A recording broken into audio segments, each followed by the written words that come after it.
जब हमारे पास आ जाता है therapeutic index and therapeutic window, इंतहाई इंपॉर्टेंट और समझने वाला टॉपिक।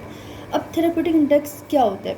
ये हमारे पास सिंपली एक जो है ना रेशो होती है बिटवीन TD50 ओवर ED50।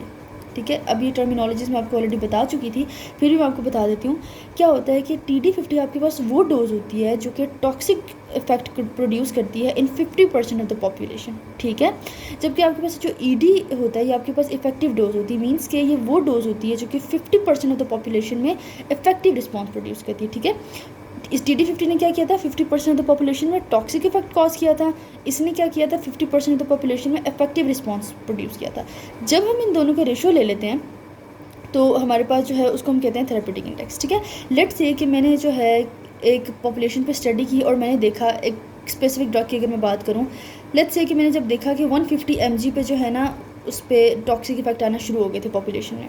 ठीक है, और जब मैंने उसको डिवाइड किया ED50 से, यानी कि जो इफेक्टिव डोज थी, मैंने देखा कि 3 mg पे मुझे इफेक्टिव रिस्पॉन्स मिल रहा था, 150 मुझे टॉक्सिक मिल रहा था।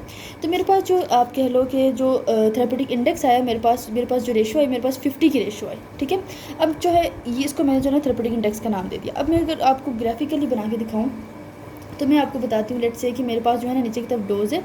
ठीक है, और यहाँ पे जो है ना मेरे पास इफेक्ट है पॉपुलेशन के अंदर परसेंटेज पे। ठीक है, ये 0 यहाँ पे 50 यहाँ पे 100 कर लेते हैं। ठीक हो गया।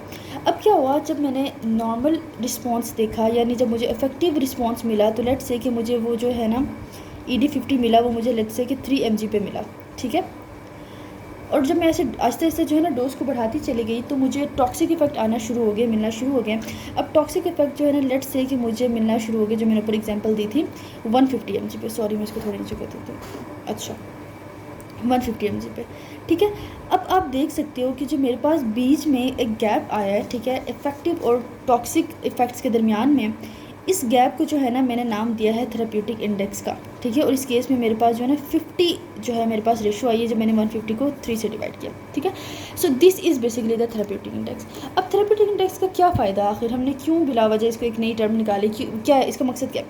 अब जो थेरेप्यूटिक इंडेक्स होता है ना बेसिकली ये हमें बताती है कि एक ड्रग जो है वो कितनी सेफ़ टू यूज़ है।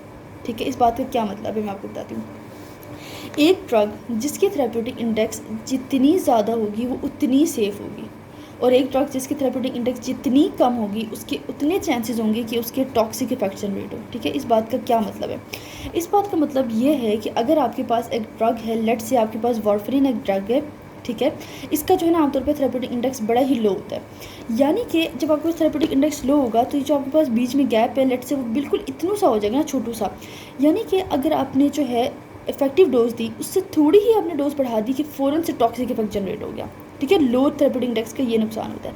लेकिन अगर मैं एक बड़ी ड्रग की बात करूँ, लेट्स से मैं पेनिसिलिन की बात करूँ, ठीक है, इसका थेरेप्यूटिक इंडेक्स काफ़ी ज़्यादा होता है, so it is more safer to use. क्यों? क्योंकि अब मेरे पास जो गैप है वो ज़्यादा आ गया। ठीक है, अगर मैंने लेट्स से मेरा यहाँ पे इफेक्टिव रिस्पॉन्स जनरेट हो रहा था ना, तो मैंने थोड़ी सी बढ़ाई तो एडवर्स इफेक्ट नहीं आया, फिर बढ़ाई नहीं आया, फिर बढ़ाई नहीं आया, अनटिल ये कि मैं आगे तक मतलब बहुत ही मैंने डोज बढ़ा दी। ठीक है, जब मैंने लो थेरेप्यूटिक इंडेक्स में देखा तो मुझे यहाँ पे इफेक्टिव रिस्पांस मिला, मैंने थोड़ी सी ही डोज बढ़ाई कि मुझे फ़ौरन से टॉक्सिक रिस्पांस मिला। ठीक है, तो आपने याद रखना कि एक ड्रग का जितना थेरेप्यूटिक इंडेक्स कम होगा वो उतनी उसके चांसेस है कि वो टॉक्सिसिटी डेवलप करवाए, और एक ड्रग जिसका थेरेप्यूटिक इंडेक्स जितना ज़्यादा होगा उसमें हमारे पास गैप उतना ज़्यादा होगा, तो उसके उतने ही कम चांसेस हैं कि वो एडवर्स इफेक्ट्स हमें दे।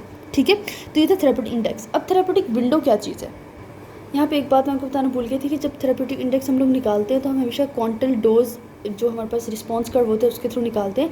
ये कर्व ऑलरेडी मैं आपको पहले ड्रॉ करके दिखा भी चुकी जब हमने क्वांटल डोज किया था, और आपको याद होगा कि जो हम नंबर ऑफ पॉपुलेशन स्टडी करते हैं वो भी क्वांटल डोज में करते हैं। ठीक है, सो थेरेप्यूटिक इंडेक्स भी वहीं से निकाल रहे होते हैं।